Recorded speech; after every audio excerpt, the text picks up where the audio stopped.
ನೌಕರಿಯನ್ನು ಬಿಟ್ಟು ನನ್ನ ಜೊತೆ ಬಾಳ ಮಾಡೋದಕ್ಕೆ ಬಾ ಅಂತ ನಿನ್ನ ಶ್ರೀಮತಿಗೆ ನೀನು ಹೇಳ್ಬೇಕು. ಬಂದ್ರೆ ಅವಳನ್ನು ಕರೆದುಕೊಂಡು ಈ ಮನೆಗೆ ಬರ್ಬೇಕು. ಅವಳು ಬರೋದಿಲ್ಲ ಅಂತ ಏನಾದ್ರೂ ಹೇಳಿದ್ರೆ ಆ ಹೆಣ್ಣಿಗೆ ಡಿವೋರ್ಸ್ ಕೊಟ್ಟು ನಿನ್ನ ನೌಕರಿಯನ್ನು ಬಿಟ್ಟು ನಿನ್ನ ಸಂಪತ್ತನ್ನು ಬಿಟ್ಟು ಇಲ್ಲಿಗೆ ಬರಬೇಕು.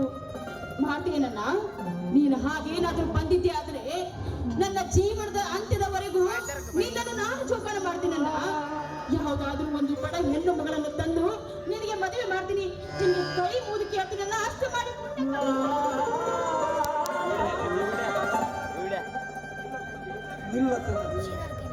ನನಗೆ ಬಾಯಿಗೆ ಬಾರದಂತಾಗಿದೆ.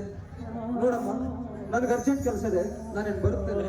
ಹೋಗ್ತೀನಿ ಅಂತ ಯಾಕೆ ಹೇಳ್ತಾ ಇದೀವೋ? ಇಲ್ಲಿ ಬರ್ತೀನಿ ಅಂತ ಹೇಳಿದ್ರೆ ಅಲ್ಲೇ ಹೋಗ್ಬಿಡು. ಅಂದ್ರೆ ಇಲ್ಲಿಗೆ ನೀನು ಬರೋದಿಲ್ಲ, ಶಾಶ್ವತವಾಗಿ ಅಲ್ಲಿ ಉಳಿಬೇಕು ಅಂತ ತೀರ್ಮಾನ ಮಾಡಿದ್ದೀಯಾ?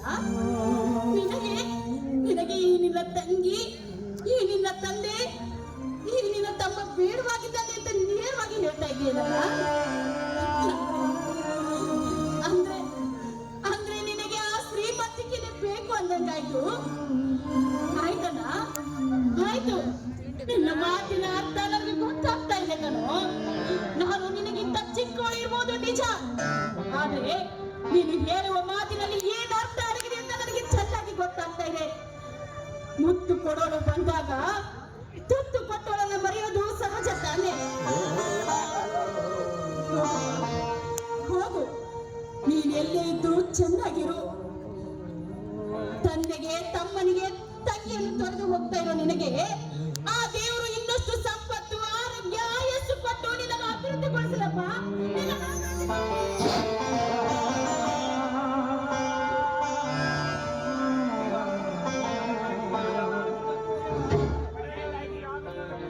ಅಲ್ಲ, ಹೋಗೋದು ಹೋಗ್ತೀಯ. ಕೊನೆಯದಾಗಿ ನನ್ನ ಕೈಯಾರೆ ತಂದ ಹಾಲನ್ನು ಕುಡಿದು ಈ ಮನೆಯಿಂದ ಹೊರಟು ಕುಡಿ. ಇದುವರೆಗೆ ನಿನ್ನ ತಾಯಿ ಕೊಟ್ಟಿತ್ತು ಎದೆ ಹಾಲು, ಈಗ ನಿನ್ನ ತಂಗಿ ಕೊಡುವ 16 ಮನೆ ಕಸ ಮುಸಲಿ ಮಾಡಿ ಕಷ್ಟಪಟ್ಟು ಬೇರ ಸುರಿಸಿ ದುಡಿದ ತಂದ ಹಾಲು. ತೆಗೆದುಕೋ. ಅವರ ಅಪ್ಪಾಜಿಯವರ ಮಾತನ್ನು ನಿರಾಕರಿಸಬೇಡ. ನಾವೇನು ನಿನಗೆ ಹಾಲು ಕೊಟ್ಟು ನಿನ್ನನ್ನು ಹಣ ಕೇಳಲು ಬರುವುದಿಲ್ಲ. ನನ್ನಣ್ಣ ಎಲ್ಲಾದರೂ ಇರಲಿ, ಸುಖವಾಗಿದ್ದರೆ ಸಾಕು. ತೆಗೆದುಕೋ. ಬೇಡ, ನನಗೆ ಈಗ ಯಾವ ಹಾಲು ಬೇಡ. ನನಗೆ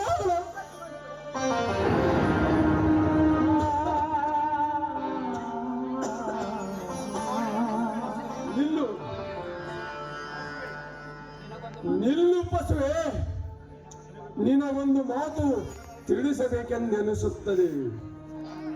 ನನ್ನ ಪಯಣ ಸಾವಿನೂರಿನತ್ತ ಸಾಗಿದೆ.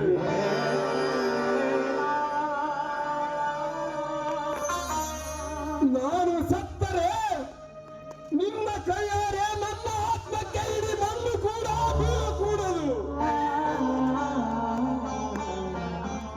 ನಿನ್ನ ಕೈಯಲ್ಲಿಯ ಮಣ್ಣು ನನ್ನ ಆತ್ಮಕ್ಕೆ ಬಿದ್ದರೆ ನನ್ನ ಕೈ ಅಶ್ಲೀಲವಾಗಿ ನರಕ ಯಾತನೆ ಪಡೆಯಬೇಕಾಗುವುದು.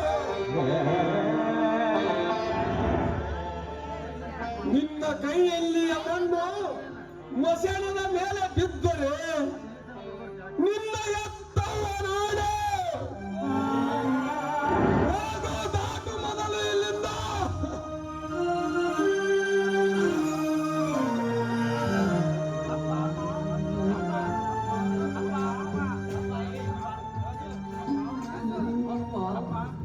ಏಕಪ್ಪ ಈ ರೀತಿ ಹುಚ್ಚನಂತೆ ಬಡಪಡಿಸುವೆ?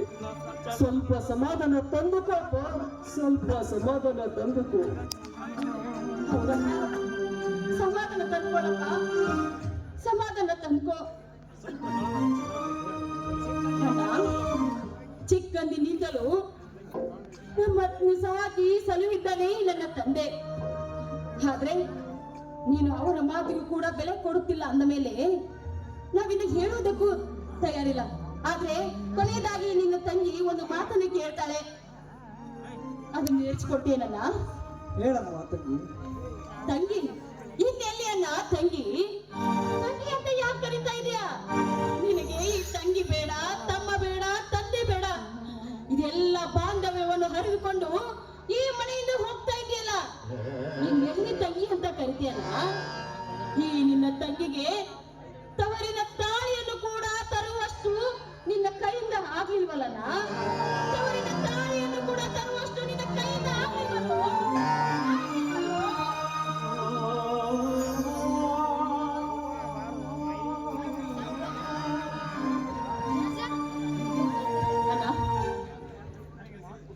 ನನಗೆ ಮಾತು ಕೊಡಲ್ಲ? ನನ್ನ ಮಾತು ನಡೆಸ್ಕೊಡ್ತೀನಿ ಅಂತ ನನಗೆ ಮಾತು ಕೊಡು. ಹೇಳಮ್ಮ, ಈಗಲಾದರೂ ಹೇಳು ತಂಗಿ.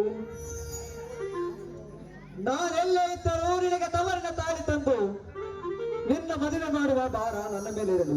ಹೇಳಮ್ಮ ಈಗಲಾದರೂ. ಅಣ್ಣ, ಯಾರಿಗೆ ಯಾರು ಯಾವಾಗ ತಾಳಿಯನ್ನು ಕಟ್ಟಿಸ್ಬೇಕು ಅನ್ನೋದು ಆ ದೇವರು ನಿರ್ಧರಿಸುತ್ತಾನೆ. ಅದನ್ನು ನಿನ್ನ ಕೈಯಲ್ಲಿ ನಿರ್ಧರಿಸುವುದಕ್ಕೆ ಸಾಧ್ಯವಿಲ್ಲ. ಇಂದು ಅಣ್ಣ ತಂಗಿ ತಂದೆಯರ ಬಾಂಧವ್ಯವನ್ನು ಹರಿದುಕೊಂಡು ನೀನು ಹೋಗ್ತಾ ಇದೀಯಾ. ಮೊದಲೇ ನೀನು ಶ್ರೀಮಂತರ ಮನೆಗೆ ಸೇರಿದವನು. ನಿನಗೆ ಮದುವೆ ಮಾಡಿಕೊಟ್ಟು ಬೀಗರು ತುಂಬಾ ಶ್ರೀಮಂತರು, ಅದರಲ್ಲಿ ನೀನು ಕೋಟ್ಯಾಧೀಶ್ವರ. ನಾವು ಈ ಹಳ್ಳಿಯಲ್ಲಿ ಇರೋರು. ನೋಡಪ್ಪ, ನಿಮ್ಮ ಬೀಗರ ಹತ್ರ ಹಳ್ಳಿಯಲ್ಲಿ ನನಗೆ ಒಬ್ಬಳ ತಂಗಿ ತಮ್ಮ ವಯಸ್ಸಾದ ತಂದೆ ಇದ್ದಾನೆ ಅಂತ ಮಾತ್ರ ಹೇಳ್ಬೇಡ ಕಣೋ, ಹೇಳ್ಬೇಡ. ಯಾಕಂದ್ರೆ ಇದನ್ನೆಲ್ಲ ಹೇಳಿದ್ರೆ ನಿನಗೂ ಅಸಹ್ಯ, ಅವ್ರಿಗೂ ಅಸಹ್ಯ ಅನ್ಸುತ್ತೆ ಕಣೋ. ಅದಕ್ಕೆ ತಂಗಿ ಇದ್ದಾಳೆ, ತಮ್ಮ ತಂದೆ ಇದ್ದಾನೆ ಅಂತ ಮಾತ್ರ ಹೇಳ್ಬೇಡ. ನೋಡು, ನಾವೆಲ್ಲಾದ್ರೂ ನಿನ್ನ ಕಣ್ಣೆದುರಿಗೆ ಕಂಡ್ರೆ ಅಪ್ಪ ಅಂತ ಅವನನ್ನು ಕರಿಬೇಡ, ತಮ್ಮ ಅಂತ ಇವ್ರನ್ನ ಕರಿಬೇಡ, ತಂಗಿ ಅಂತ ನನ್ನನ್ನು ಕರಿಬೇಡ. ಆ ಪದವನ್ನು ಮಾತ್ರ ನಿನ್ನ ಬಾಯಿಂದ ಬಳಸಬೇಡ. ಇನ್ನು ಮುಂದೆ ನಿನಗೆ ಯಾರು ಸಂಬಂಧವಿಲ್ಲ ಕಣೋ, ನಿನಗೆ ಯಾರು ಸಂಬಂಧವಿಲ್ಲ. ಒಂದು ವೇಳೆ ನನ್ನನ್ನು ತಂಗಿ, ಇವಳನ್ನು ತಮ್ಮ, ಇವಳನ್ನು ಅಪ್ಪ ಅಂತ ಕರೆದಿದ್ದೇ ಆಗಿದೆ ಆದ್ರೆ ನಿನಗೆ ನನ್ನ ಅವನ ಹಾನಿಯಾಗಿದೆ ಕಣೋ.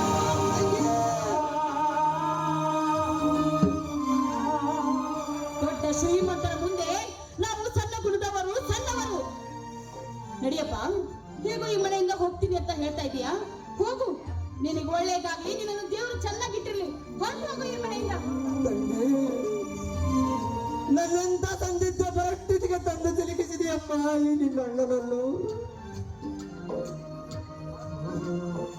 ಸರಿಯಮ್ಮ, ನಾನಿನ್ನು ಬರುತ್ತೇನೆ. ಆಗ್ಲಿಲ್ಲ ಅದನ್ನ ಹೇಳ್ತಾ ಇದ್ದೀನಿ ಕಣೋ. ಬರ್ತೀನಿ ಬರ್ತೀನಿ ಅಂತ ಮಾತ್ರ ಹೇಳ್ಬೇಡ, ಹೋಗ್ತೀನಿ ಅಂತ ಹೇಳಿ ಹಾಳಾಗಿ ಹೋಗು. ಮತ್ತೆ ತೋರಿಸ್ತಾ ಇದೀಯಾ ದಪ್ಪನಿಗೆ, ತಪ್ಪನಿಗೆ, ತಂಗಿಗೆ ಈ ರೀತಿ ಮೋಸ ಮಾಡ್ತಾ ಇದೀಯಾ? ನಿನಗಾಗ್ಲೇ ಹೇಳಿದ್ದೇನೆ, ಆ ದೇವರು ನಿನ್ನ ಚೆನ್ನಾಗಿಟ್ಟಿರ್ತಾನೆ. ನೀನು ಈ ಮನೆಯಿಂದ ಹೊರಟು ಹೋಗಪ್ಪ, ಹೊರಟು.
ಕುಶಾಲ್ ಮಲ್ಲಣ್ಣ ತಾಳದವರು ಸಾವಿತ್ರಿ ಪಾತ್ರವಾಗಿ